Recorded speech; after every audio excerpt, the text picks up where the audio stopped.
Hi everyone. I just finished watching your Hola, llamo videos, and that was a lot of fun for me. I like to be able to put faces with your names since we don't get to actually see each other face to face in an online class.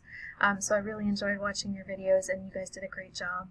I just want to give you some notes about your videos and about some of your grammar, and then just a couple other little tips.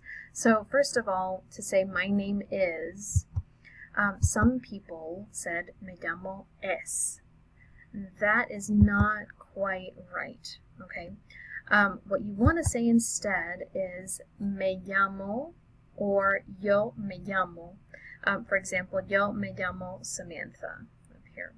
The yo, generally speaking, is optional.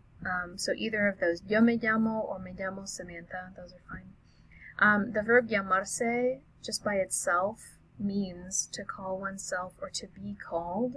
So if you say me llamo es, you're saying I call myself is.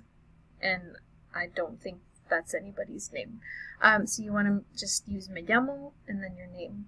And I've put the conjugation of the verb here for you. Yo me llamo, tú te llamas, etc.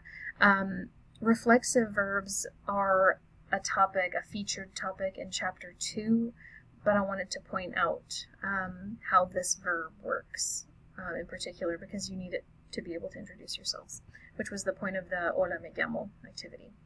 A couple other things about making videos and discussions. First of all, even though your laptop is called a laptop, I would ask that you not keep it on your lap, especially not like directly touching your clothing, because if you have your microphone at like the edge of your laptop, like down where the keyboard is, then your clothing can rub against it and make like a staticky sound, and sometimes it can even block the microphone so much that I can't hear what you're saying, and that, of course, is important. And not just for discussions, but also for your recordable video chats that you'll be doing in Connect starting this week. And remember, those are due by the 14th, this Sunday.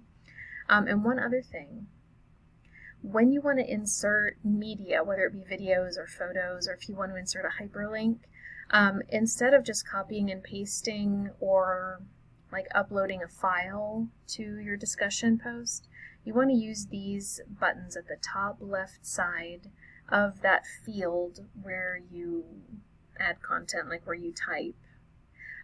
So what you want to do is, like a lot of you used YouTube, so you would go to insert a video and choose where you want to get the video from, whether it's from a website or from your computer. Same for photos. And then for hyperlinks, you can insert text that says like click here, instead of having like a whole string, of letters and numbers. Some links can get pretty lengthy. So make sure you use those, especially for your discussions. And I think that's all the notes that I have for now. So let me know if y'all have questions about anything else. If you have trouble with anything, I am always available via email, and I'll be back in my office on Friday from about 11 to 3 if you should need to have a video chat about something. Okay, so have a good week.